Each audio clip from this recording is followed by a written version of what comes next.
Hello, everybody. This is Alan Brochstein from New Cannabis Ventures, and I have David Drake from Cannabis Reports, which used to be known as Smoke Reports, on with me. How's it going, David? Not too shabby. How are you doing today? I'm doing all right. Well, I appreciate you taking the time. I know you have something really that's been bothering you with respect to APIs and open source out there in the cannabis industry. But before we get into that, can you tell our audience just a little bit about your background and the background of Cannabis Reports? Yeah, absolutely. So I started Cannabis Reports as Smoke Reports, like you said, in 2008. I was trying to bring specificity to the way we talk about cannabis strains. So I was making sure that we did research on seed companies and where strains came from and all the hard work that all the people had done to create these strains.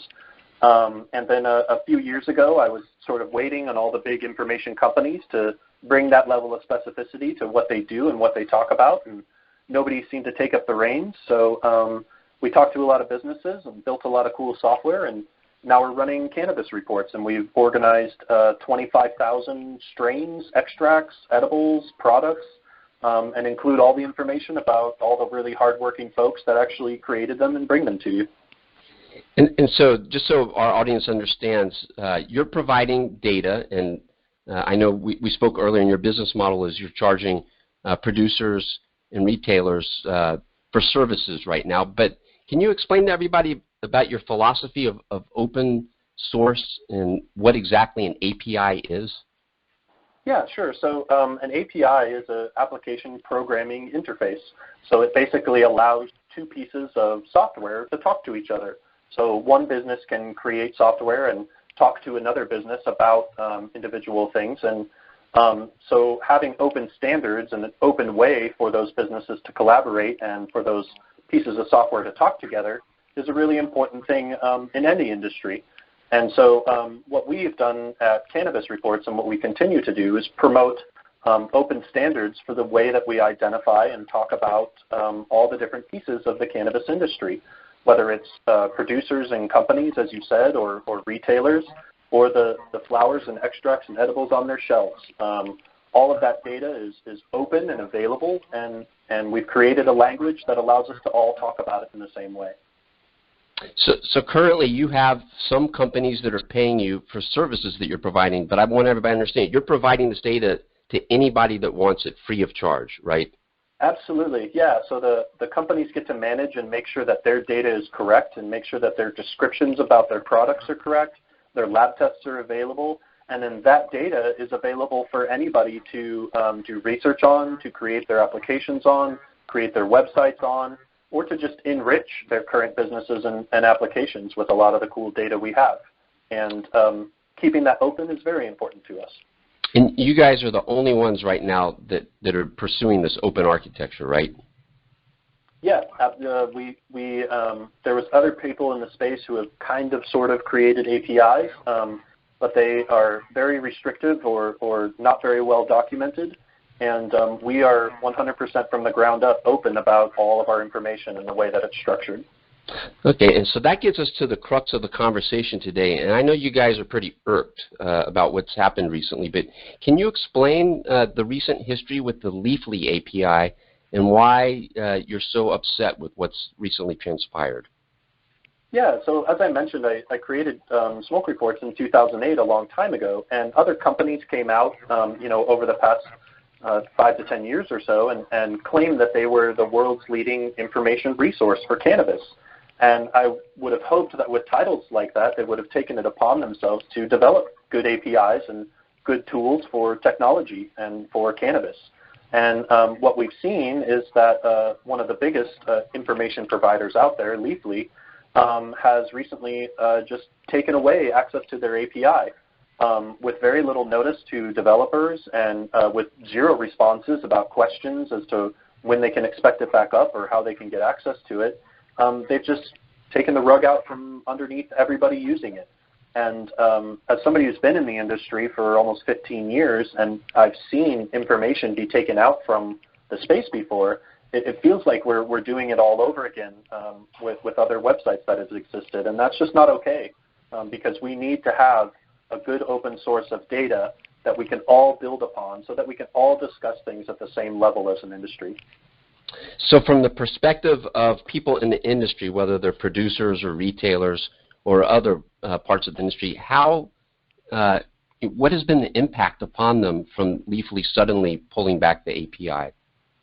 So we've seen people who basically utilize that data to build helpful services for themselves or for their friends or for local small businesses.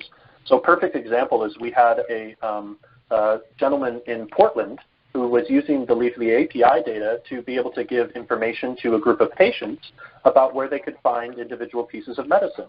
And he built that software on top of their API, and according to him, just had a heck of a time trying to get any responses from them as a company, trying to get more data, and just trying to help people, not trying to commercialize it or do anything with it.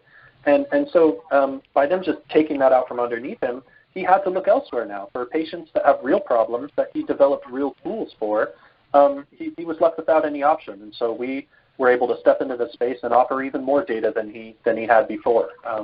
But that's just one person developing one small thing for a small group of people.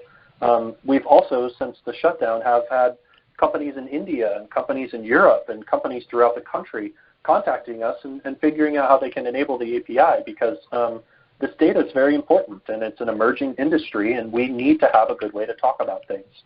So we've been very disappointed in the way that things were handled, but we hope that it'll continue to get better, and maybe they'll open up an API later on or something. But at this point, they've been pretty quiet about everything. And so the reason for the shutting it down hasn't even been conveyed, right? No. We've had numerous people ask them, and at this point, it's just conjecture. We can make guesses as to why they might be shutting it down. But we can see no good reason to shut down information to people, particularly when it's helping out individuals and patients in need. It seems like as a company you should have more responsibility to reach out to those people and say, hey, we're going to be shutting this down, but if you're doing something important, let's keep this going. And it just was not anything like that. So kind of disappointing as a technologist to see that happen. So do you think this is because of an effort to try to monetize it? Because maybe our listeners don't understand this was free before to everybody, and they're moving towards charging for it, or is there speculation it's something else? I mean, my guess would be that they've recently partnered with a CRM company of some sort to kind of manage everything at once, and I would guess that they're trying to get a handle on all their data and make it so that it's exclusive to them. It's sort of what we've seen from other companies related to Leafly and how they sort of operate in the way that they aggressively trademark things and aggressively try to own spaces. So that would be a guess as to why they're doing it, but honestly, I can't really see any reason why they would need to shut it down. It doesn't make social responsibility sense anyway. So it's just a guess at this point.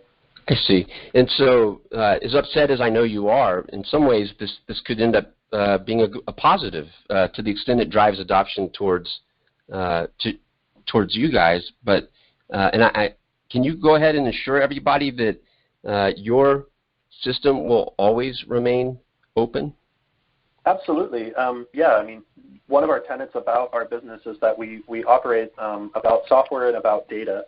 And we say on our About page how we're trying to and working on, seeing if we can start a nonprofit to actually be in charge of this data and to make sure that this data remains open and remains a constant stream of good, truthful information about the industry for many, many years to come, and that it can't just be captured and swallowed up by some company who wants to keep it private. I think it's a very short-sighted and not very good idea to say, hey, let's not all build together. Let's just build our little tower on our own. I just don't see how it was a good idea on their part. So to summarize, or to conclude, I would say, it sounds to me like one of the things I see in this industry is you have a lot of newcomers in the industry, people with different types of motives. You guys are known to have been around for a long time and to be very committed to the patients and to the industry. And maybe there's a cultural issue at play here. Is that maybe the right way to conclude this whole situation?